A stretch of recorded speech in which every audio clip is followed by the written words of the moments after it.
Vietnam and Estonia strengthen comprehensive cooperation.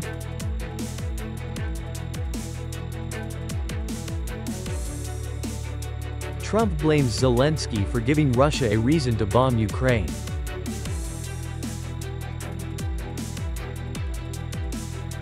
Lieutenant Nguyen Sy Cong and green gourney in Africa. Hello, so good to see you again in today's news on NTV. And now here we go, the first step by the show.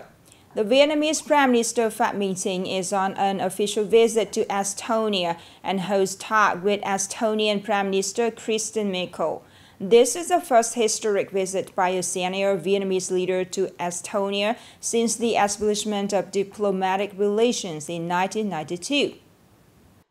At the meeting, the two leaders agreed to enhance cooperation in strong areas such as science and technology, innovation, digital transformation, education and cybersecurity. Prime Minister Phạm Minh Chính requested Estonia to share its experience in digital transformation and support human resource training. Both countries also committed to increasing high-level exchanges, promoting political, economic, cultural cooperation, and people-to-people exchanges. As part of the visit, Prime Minister Phạm Minh Chính attended the Vietnam-Estonia Business Forum and delivered a speech. He called on businesses from both countries to connect with each other and connect the two economies. He emphasized that cooperation between the two countries' enterprises will be supported by two governments. Vietnam will serve as a gateway for Estonian businesses and investors into Southeast Asia, a dynamic region with a population of 700 million, while Estonia will be a gateway for Vietnamese businesses to the Baltic and Northern Europe. U.S. President Donald Trump has criticized Ukraine's recent military actions, stating that President Volodymyr Zelensky has given Russia a reason to launch a large-scale airstrikes on Ukraine. Trump said that Ukraine's drone attacks on Russian nuclear bomber bases, as well as railway sabotage that caused many casualties, are dangerous escalations. They gave Russia a reason to bomb Ukraine heavily, Trump emphasized. Trump's criticism comes after the Ukrainian Air Force accused Russia of launching 452 UAVs and 45 missiles into various regions of Ukraine, including the capital Kyiv, on the mornings of June 6 and 7, killing at least 4 people. After the attack, Ukrainian President Zelensky called on Ukraine's Western allies to increase pressure on Russia. Meanwhile, Russian President Putin called the railway sabotages in Russia as a clear act of terrorism and vowed to continue retaliation. Meanwhile, the Israeli Defense Forces just issued an urgent evacuation order for residents in several areas of Gaza City, warning that this is the final alert before a large-scale military operation targeting all areas showing signs of launching missiles on Israel. The evacuation order coincides with the beginning of Eid al-Adha, one of the most important religious festivals for Muslims. The warning was issued as Israel continued airstrikes and ground assaults on Gaza. On the first day of Eid al-Adha, at least 38 Palestinians were killed and dozens more were injured in Israeli attacks, including an airstrike in the Jabalia area in northern Gaza that resulted in 11 deaths. Israel also limited access to humanitarian aid distribution points in Gaza from 6 a.m. to 6 p.m. despite international pressure to allow more aid into Gaza after over 2 months of stringent blockade. Upcoming are some updated news. The General Statistics Office on June 6 released its report on socio-economic situation for May and the first 5 months of 2025. Accordingly, the Consumer Price Index, CPI, in May rose by 0.16% compared to the previous month, primarily driven by higher costs for housing rent, home maintenance materials, electricity, and dining out. On average, in the first 5 months of the year, the CPI increased by 3.21% compared to the same period last year. In May 10, groups of goods and services saw price increases, including housing, electricity, water, fuel, and construction materials, other goods and services, and culture, entertainment, and tourism. The transportation group decreased by 0.42%. due to falling gasoline prices. In the first 5 months of 2025, investment attraction activities in Nghệ An province continued to show positive signs. According to the Southeast Economic Zone Management Board, the province attracted 48 projects with a total investment capital of over 6.300 billion Vietnamese dongs, reaching more than 31% of the annual plan.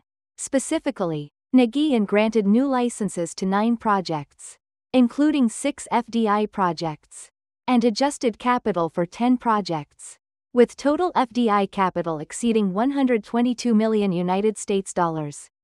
To support investors, the province has focused on accelerating land clearance in industrial zones with a total area of nearly 2.000 hectares. The province has also issued 14 environmental licenses and sped up infrastructure projects to create favorable conditions for investment attraction in the coming time. Laos and Thailand held the completion ceremony of the 5th Friendship Bridge across the Mekong River, connecting Boracay province in Laos with Bung Kon province in Thailand. The 1.3 kilometers long bridge was started construction in 2020 and located about 220 kilometers from the Cao Trio International Border Gate in Ha Tinh, Vietnam. This project is part of the strategy to enhance cross-border connectivity between Thailand, Laos and Vietnam, once being put into operation later this year. The bridge will become the shortest road route from Thailand to Vietnam, facilitating travel, trade and goods transportation between the 3 countries, contributing to expanding economic and transportation links within the ASEAN bloc.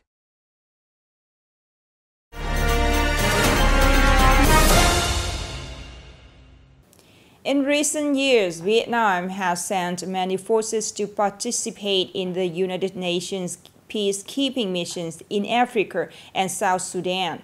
Many officers from Nghệ An have also contributed to the journey of bringing peace to Africa.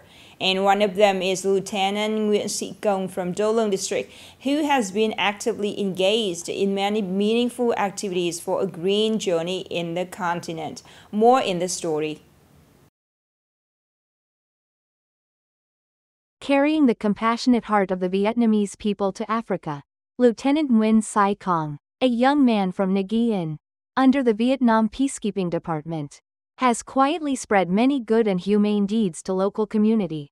In addition to his duties as an interpreter and connecting healthcare services for thousands of soldiers at the United Nations mission, he also helps and shares the difficulties of the local people. In his free time, Cong visits villages in South Sudan, where many families and children need his assistance.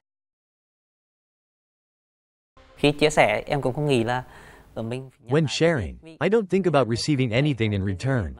I just know that I will share because I feel sorry for them. And when I help them, I receive happiness and joy.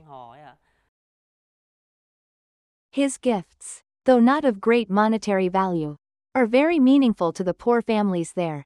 Some charity classes have been organized, helping Vietnamese soldiers share basic English and Vietnamese lessons with the locals.